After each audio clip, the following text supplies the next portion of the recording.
Bonjour de nous rejoindre aujourd'hui pour le VMUG. Je me présente, Kevin Gambo.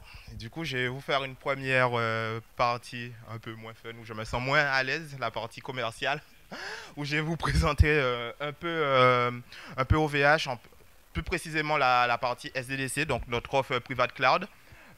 Et après, on va enchaîner sur un truc un peu plus intéressant qui est du code, qui est de l'automatisation. Du coup, pour faire une petite introduction, donc du coup, nous avons une offre AOVH qui s'appelle le SDDC, qui vous propose en fait de l'infra manager. Du coup, vous pouvez vous concentrer essentiellement sur votre corps de métier. Je vais un peu speeder cette partie de la presse parce que ma presse technique elle est assez longue, donc du coup on va switcher le commercial. Qui vient se rajouter avec des options. Le Vim qui est notre solution de back-end, parce qu'on fait du backup manager. Donc, du coup, vous n'allez pas configurer votre Vim et votre Zerto. Du coup, voici les 5 plus grosses, les 5 gros packs de notre offre SDDC. Il se constitue aussi d'une offre pour les 256 et les 512 de vSAN. Donc c'est du vSAN Ready. Aujourd'hui, on ne fait pas encore du vSAN Manager, ben, ça viendra bientôt. Follow le site. Donc du coup, nous sommes situés majoritairement sur l'Amérique, les États-Unis, le Canada, l'Europe et bientôt à venir l'Asie. Donc, SDDC, nous avons travaillé sur tout ce qui est certification. Donc, voici la liste de toutes les certifs, la plus grosse qu'on essaye de vraiment mettre en valeur. C'est PCI DSS, VMware Cloud Provider. Les étoiles, bien sûr, c'est le nombre d'années. Donc, du coup, ça fait 5 ans qu'on est sur certaines certifs et que ça nous tient à cœur de continuer à les maintenir. Alors, pour introduire un petit peu le prochain slide, vous voyez pas bien en fait qu'est-ce qui est écrit, ben, c'est pas ça tout l'intérêt, c'est tous nos principaux robots en fait, nos principaux robots sur l'automatisation. Donc chacune des bulles que vous voyez, c'est un robot. Ben, derrière chacun des robots, il peut avoir des milliers de steps. Donc voilà, c'est ce qu'on nous, la force de Private Cloud SDDC, c'est vraiment l'automatisation. On fait l'install une fois à la main, après on automatise direct. Du coup, justement, pour continuer sur l'automatisation, on se base aussi sur l'automatisation, bien sûr, pour monitorer et pour trigger. Donc, même nos autofix sont faits de manière automatique. Il n'y a pas d'humain. Si un humain a fait 2 fois l'action, il ne le fera pas 3 fois. Parce que la troisième fois, ça sera un robot qu'on va automatiser. Quelques chiffres sur Private Cloud. Donc, c'est vraiment OVH. Hein. Le focus est vraiment sur Private Cloud d'OVH. Donc, les chiffres sont encore plus gros sur OVH globalement. Donc, on a 1900 robots qui tournent en prod. Donc, bien sûr, là, je vous parle que des robots qui tournent en prod. On en a bien plus qu'on désactive pour certaines pré-prod, etc. On a plus de 3500 vCenter aujourd'hui d'administrés. Plus de 1600 NSX, du VROPS, plus de 600, de 12 000 ESX. Et le gros chiffre que vous voyez là-bas, ben, c'est juste nos tasks exécutées non archivées en 1 mois. Du coup, ça, comme on voit, si on était des humains à le faire, enfin, on devrait être vraiment une armée d'humains à pouvoir faire ces actions. Donc, du coup, on ne fait pas que de l'automatisation autour de vSphere. On fait de l'automatisation et du lifecycle sur pas mal d'outils et de soft. Donc il y a VMware, bien sûr, il y a Linux, il y a Debian, vous avez reconnu les plus gros. vSAN. Donc ça, c'est vraiment les plus gros où on a poussé vraiment l'automatisation et justement, avec VMware, on a pu pousser quelques idées de nos codes qui nous ont permis et qui a permis aujourd'hui d'avoir, vous allez voir, le VCSA en full automatique. On a eu la chance de pouvoir intégrer l'équipe de Palo Alto pour pouvoir faire ça. Donc on essaie vraiment de s'intégrer à fond dans l'automatisation. Voilà. Donc là, on a fini la partie commerciale. On va passer sur une partie, je pense, qui intéresse un peu plus le public. la partie automatisation. Du coup, bien sûr, je ne vais pas m'en représenter. Donc, pourquoi l'automatisation?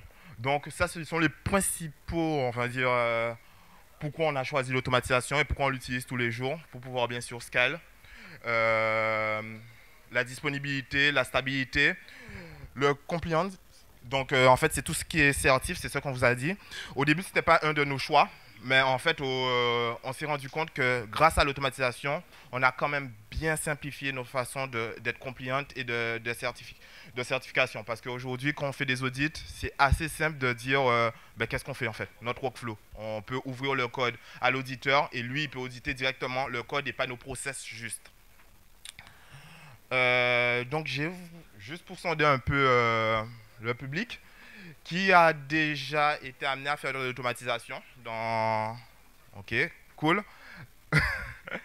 Et l'automatisation, vous le voyez comme une contrainte ou une solution? Solution?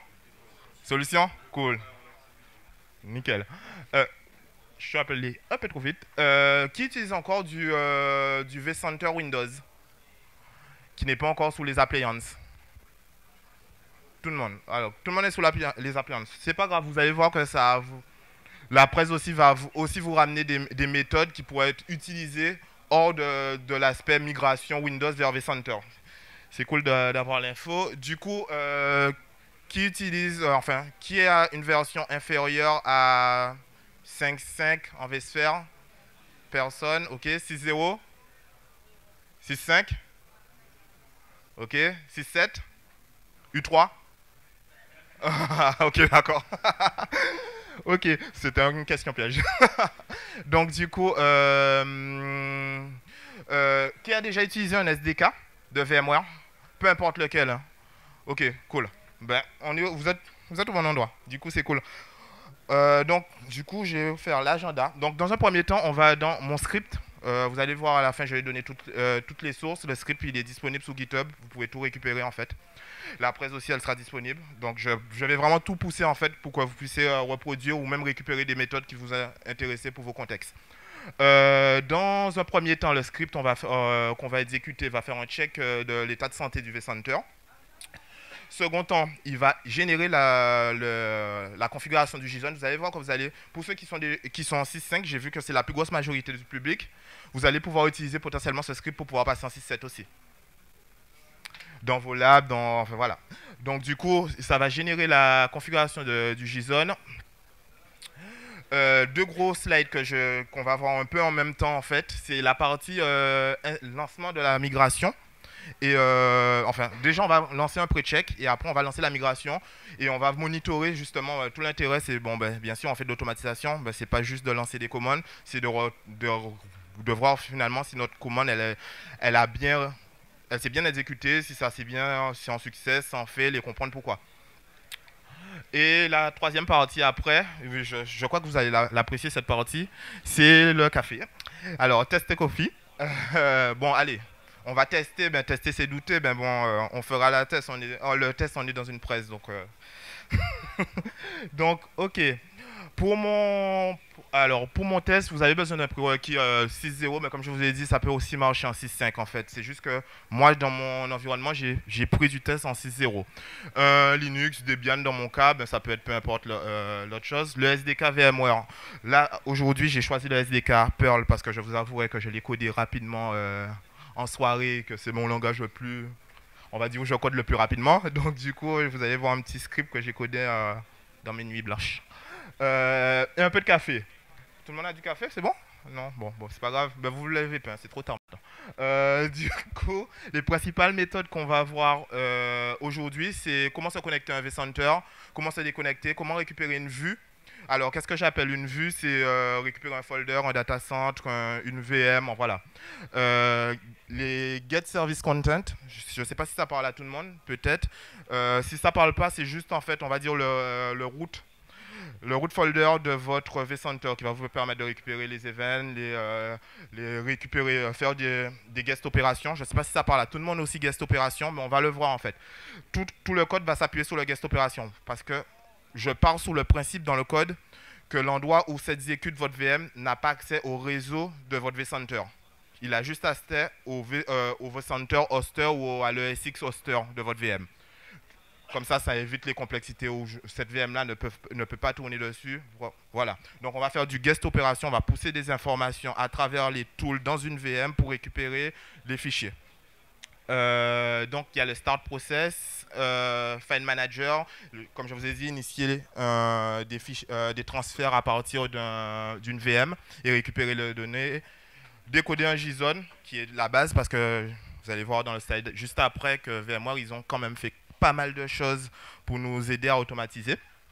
Et bien sûr, créer un snapshot. Alors, on crée le snapshot, c'est pas pour un backup. Hein. Je tiens à préciser, c'est juste au cas où.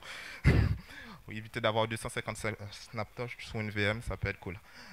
Du coup, voici les principaux tools que VMware aujourd'hui a mis à notre disposition pour l'automatisation. Donc, je ne sais pas si, je pense qu'il y a plein de gens dans la salle qui ont connu vSphere avant l'appliance et qui a peut-être un jour essayé de l'installer à la main et qui a vu que ça se passait très bien, mais qui a un jour essayé aussi de l'installer en automatique et ça se passe pas très bien. Là maintenant, c'est plus le cas. Il y a vraiment des tools, il y a un CLI installeur, il y a un outil de migration qui est lançable en CLI, il y a un JSON usage, il y a un pre-check, il y a des logs, enfin vraiment, là on a vraiment tous les outils possibles et imaginables pour pouvoir automatiser. Du coup, on va commencer tout de suite. Donc, le premier slide qu'on va voir, c'est le slide du pre-check qui va nous permettre de créer un snapshot à partir du code.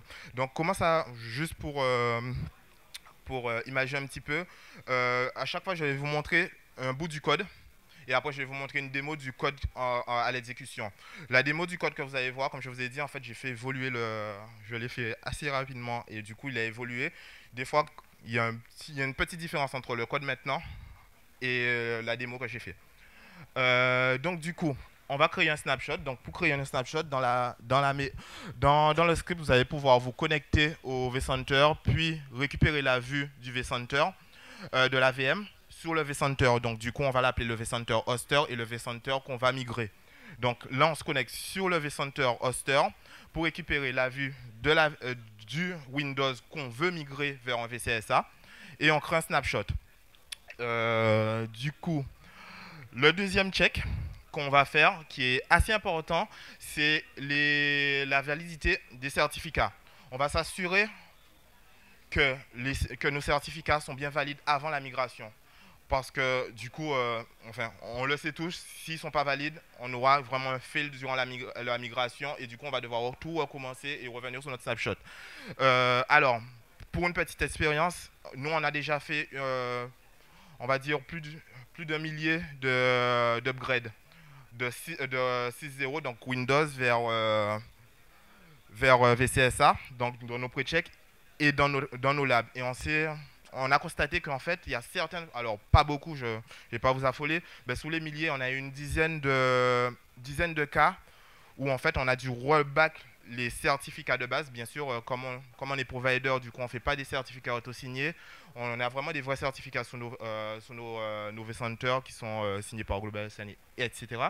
Mais du coup, des fois, on a eu à revenir d'abord sur les snapshots auto-générés par VMware, tout simplement parce que pour ceux qui ont déjà lancé l'assistance de migration, à un moment, l'assistance de migration vient se lancer et il essaie de se connecter et il va vérifier chaque thumbprint de chaque solution. Et des fois, en fait, lors d'un redémarrage, le thumbprint, il ne remonte pas. Donc, du coup, on est obligé de rollback. Donc, moi, ce que je conseille en général, c'est tant qu'à faire, rollback avant et repousser des certificats. On peut aussi le faire en automatisation. Ça évite un fail durant la migration. Du coup, unregister les extensions. Oui, la migration ne prend pas en compte les extensions. Donc, quand vous passez de Windows vers VCSA, techniquement, vos extensions, vous allez devoir les unregister et les re-register.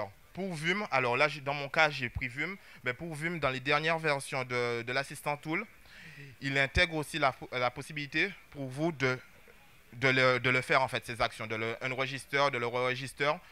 Mais moi, je préfère carrément le unregister. Tant qu'à faire, on voit les steps. Et comme je vous disais, nous, on est dans notre contexte. On essaie de vraiment être au plus granulaire dans nos actions et d'éviter de lancer une suite d'actions si on peut faire l'action en step by step.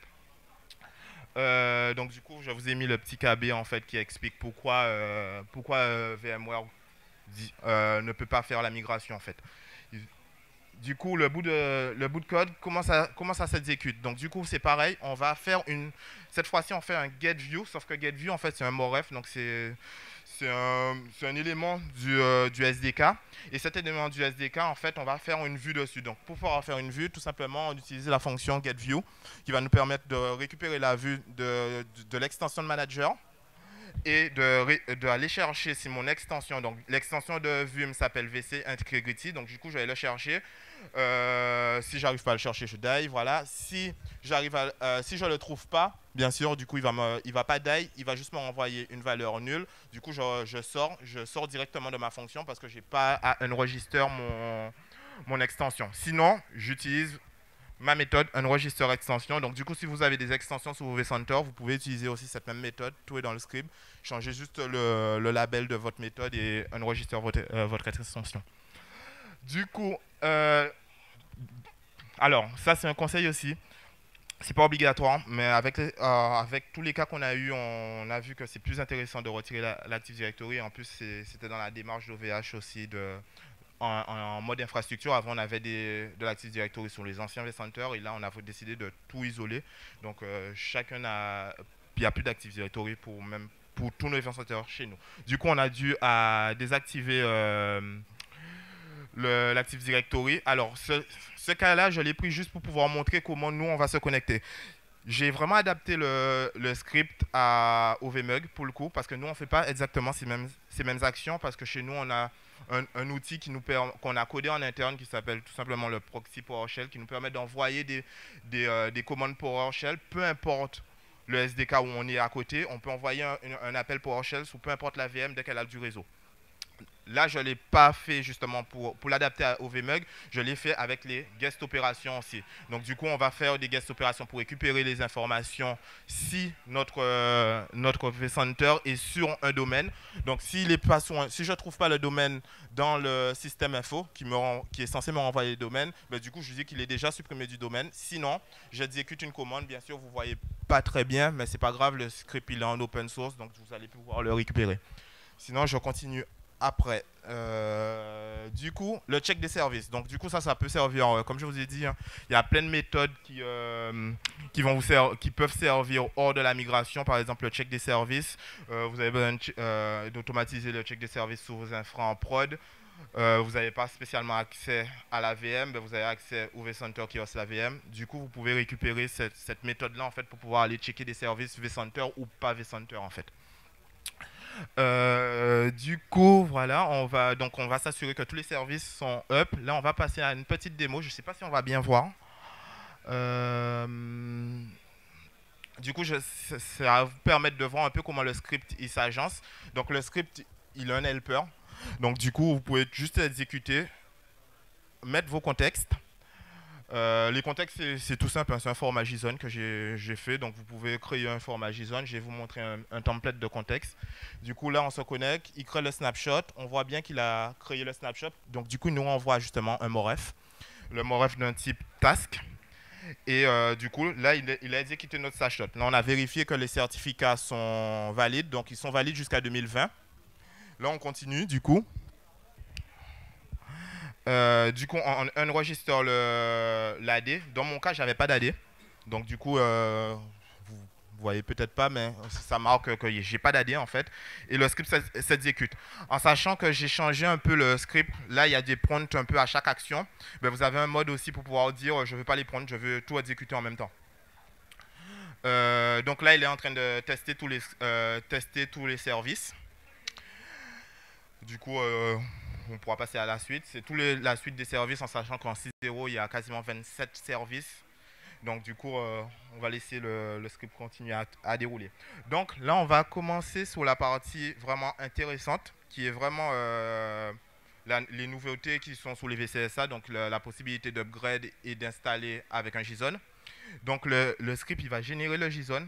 Alors je suis parti sur le fait sur 80% des infras aujourd'hui que VMware détecte. Donc j'ai pris un JSON assez global, mais vous pouvez toujours le modifier pour pouvoir l'adapter à votre cas, bien sûr. comme je disais, selon la configuration de votre vCenter, le JSON il va un peu changer. Donc moi ce que je vous conseille, si vous avez une pré-prod et que vous voulez utiliser le script, exécutez d'abord sur la pré-prod et regardez si vous devez changer le JSON. En sachant que de toutes les façons, il y a un outil de pré-check. Donc du coup, vous pouvez lancer juste le pré-check pour voir si votre JSON il est bon. Et s'il n'est pas bon, le pré-check vous dira ben, cette donnée-là elle n'est pas bonne. Donc du coup, faut changer le JSON. Du coup, j'ai fait un petit blabla, si on voit pas. Ben, en fait, j'ai essayé de condenser tout le bout de code. Ben, ça, c'est comment on va générer le JSON. Donc, tout simplement, c'est un hash pour ceux qui connaissent un peu le langage. C'est un hash qu'on va faire et après, j'appelle la méthode pretty juste pour pouvoir lire facilement le JSON. Mais sinon, c'est juste en code JSON.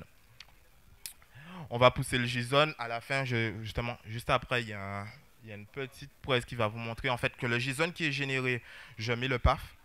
Donc du coup, vous pouvez toujours récupérer le chemin pour aller vérifier est-ce que le JSON a été bien généré si vous avez une erreur. Donc là, on est en train de lancer le JSON, il vérifie.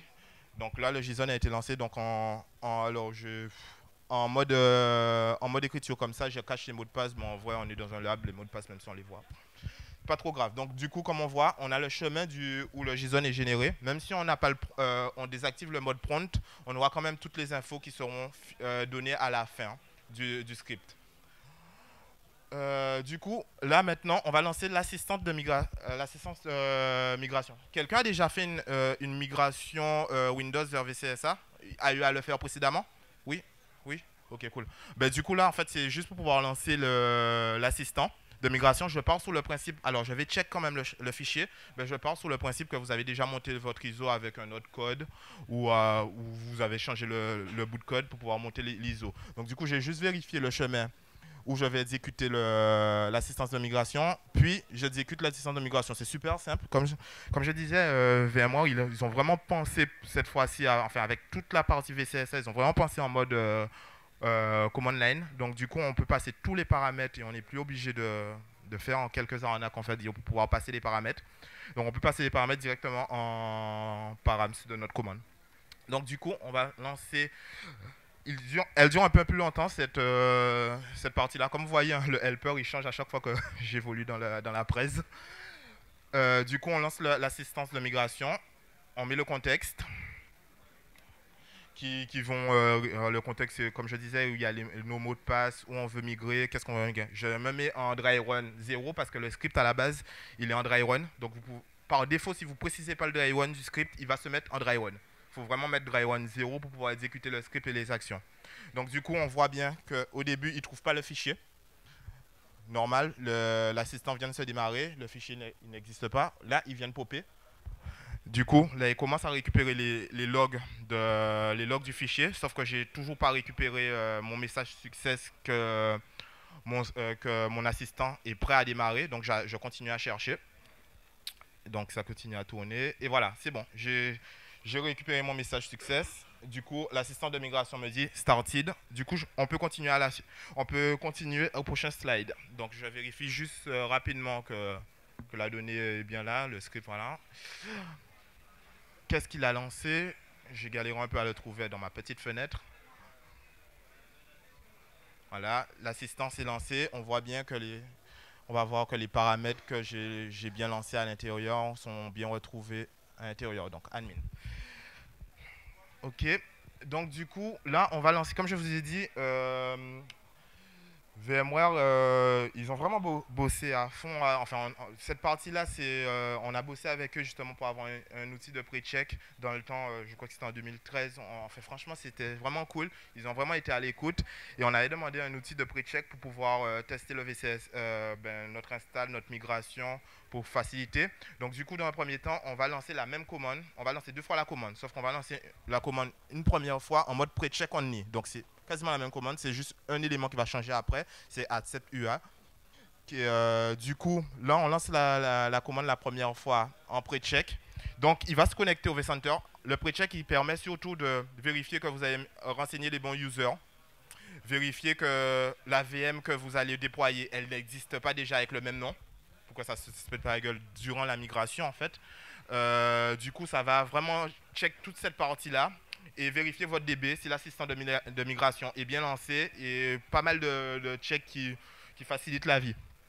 Donc du coup, comme vous voyez, je lance en dry run, quand on n'est pas en mode dry run, je m'assure que je crée bien mon fichier de log.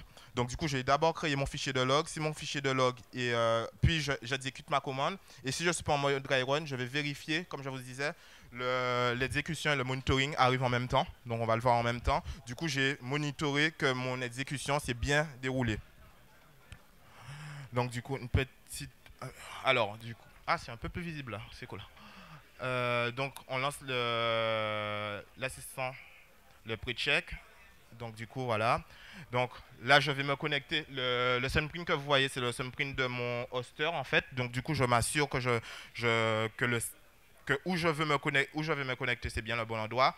Là, c'est le JSON justement que je viens lire à chaque fois parce que durant l'installation et durant la migration, un JSON est généré qui vous permet de monitorer justement tout le temps votre installation. Donc du coup, on voit l'OVF qui va essayer qui essaye de pousser. En fait, l'OVF Tool, pour ceux qui ne connaissent pas, c'est un outil qui permet de déployer un OVA ou un OVF ou déployer ou exporter en fait. Et VMware utilise ce tool. Franchement, je fais du VMware depuis 2008 et je crois que le tool existait bien avant moi. Donc du coup, voilà, là, on est en success file. Du coup, c'est cool. On peut vraiment rentrer dans notre migration. Donc là, on arrive à la dernière étape de notre assistance de migration, qui est l'installation, la migration ou l'installation selon le cas où vous êtes. Comme je vous ai dit, la commande, elle ne change pas. Il y a juste accept UA qui change. On retire le pre-check only et on met accept UA. Le reste du script s'exécute de la même façon. Donc, du coup, on s'assure. Alors, ça, je suis un peu parano quand je code. Donc, du coup, je mets le max de sécurité et j'essaie de garder tout le temps une traçabilité sous mes logs. Donc, les logs, j'utilise pas le même fichier dans le script pour mes logs de check et pour mes logs de migration. Tout simplement pour pouvoir, si la migration tombe en erreur, pour que je sache la différence et potentiellement le remonter à VMware. Que mon check, on essaye vraiment de travailler au max on essaye vraiment de travailler au max avec VMware et du coup on essaye de remonter quand il y a un problème, on ne le cache pas, on les appelle, on leur dit bon il y a une erreur, nous on a pu le bypasser comme ça, est-ce qu'on pourrait l'automatiser de manière globale de telle sorte que tout le monde puisse l'avoir. Donc du coup, je vais revenir en arrière. Ah non, du coup, là, c'est le slide qui va... Justement, comme je vous ai dit, on monitore tout de suite. Donc du coup, cette partie-là, c'est le slide qui va vous montrer comment je monitore. Ben, comme je vous disais, en fait, c'est un simple JSON. Et dans ce JSON, en fait, il y a un statut qui est poussé. Le statut, il est toujours success, sans aucun pattern en plus, préfixe ou suffixe. Il est success quand ça a terminé avec sans problème. Sinon, erreur. Ne matchez pas, ne faites pas un EQ erreur. Il faut vraiment matcher erreur ou avec un E parce qu'ils aiment bien les blagues. Des fois, ils mettent des E majuscules, des E minuscules. Donc, du coup, voilà, c'est vraiment erreur parce qu'en fait, comme il y a plein d'actions qui se fait durant l'installation, il préfixe, par exemple, si c'est data validation, il va préfixer data validation underscore erreur. Donc, on va vérifier juste erreur. Sinon, je rentre en action in progress et je dis que c'est... J'ai mis une très... Alors, dans le script, j'ai augmenté. C'est beaucoup plus le timeout parce que finalement, la migration, elle prend beaucoup plus de temps. Donc, du coup, cette démo, elle est un peu plus longue parce qu'on va reprendre tout le script. Là, j'ai lancé le script en mode full. Donc là, vous allez voir, il n'y a plus de prompt. Le script, il va se dérouler. Celui-ci, j'ai fini de le coder. Il était 3 h du matin, tout à l'heure là. Donc, du coup... Vous pouvez je le pousser tout à l'heure. Donc du coup, il y a tout le script qui s'exécute. Là, on voit qu'il est dans la phase où il est en train de lancer l'assistance de migration. Du coup, voilà, on revoit tout ce qu'on a vu tout à l'heure là. Je vérifie les mêmes configurations que les slides précédentes. Du coup, voilà. Alors, ça, je vais vous en parler pendant que le script est en train de tourner. Dans le script, s'il y a une erreur, je vais vous donner une info supplémentaire. Je vais vous dire c'est quoi l'erreur. Parce qu'en fait, quand le JSON va dire erreur, il va juste dire erreur. Vous n'allez pas savoir le pourquoi de l'erreur. Le script va automatiquement aller chercher le pourquoi de l'erreur et vous l'afficher en vous disant, au fait, effectivement, ton action, elle est tombée en erreur, mais elle est tombée en erreur parce que c'était ça. Ce que le JSON ne dit pas aujourd'hui. Le JSON, il dit juste erreur. Donc, vous pouvez récupérer le bout de code, comment je vais aller récupérer l'erreur par rapport à mon JSON. Donc du coup, on voit que ma VM elle a été déployée. Donc le nouveau VCSA a été déployé. Pendant que ça continue, je vais vous expliquer comment ça se passe pour ceux qui veulent un rappel. Du coup, Windows vers VCSA, ça se passe où il déploie un VCSA nu, comme vous déploierez un VCSA en mode installation. Une fois qu'il a déployé le VCSA nu, l'assistance de migration qu'on a lancée précédemment devient un worker où il va faire translater la DB. Donc du coup, le nouveau VCSA qui déploie automatiquement va parler pas à votre vCenter directement, à votre VPXD ou aux autres services, il va parler à l'assistant. C'est l'assistant qui lui donne toutes les informations, pas le vCenter. L'assistant est vraiment là pour pouvoir faire tampon et donner les informations qu'il a besoin. Je ne l'ai pas précisé, mais quand vous faites une migration, vous pouvez aussi dire, par défaut, VMware conseille et supporte que la migration du core, qui veut dire la migration de votre config, de vos data centers, de vos VM, mais ne supporte pas la migration en fait de votre vos chartes de performance en fait. Donc du coup, votre historique de performance par défaut va être killé. Vous pouvez très bien dire aussi, je veux tout, donc lancer en full, mais sachez que si ça tombe en erreur, normalement, c'est pas supporté. La méthode qui est supportée, c'est vraiment le core, pas l'historique de performance. C'est une petite info. Donc du coup, là, on voit que récupérer. Donc on voit que la migration, justement, elle a fini. Donc je remonte un peu. Là, je vous ai montré qu'il était en 6.5. Au début, j'étais en 6.0. Du coup, ma migration, elle a correctement fini parce qu'à la fin de mon script, je suis en 6.5. J'ai bien sûr mon VCSA a bien lipé. Donc du coup, on me fait un petit prompt 1 minute. Là, il m'angoisse depuis tout à l'heure là.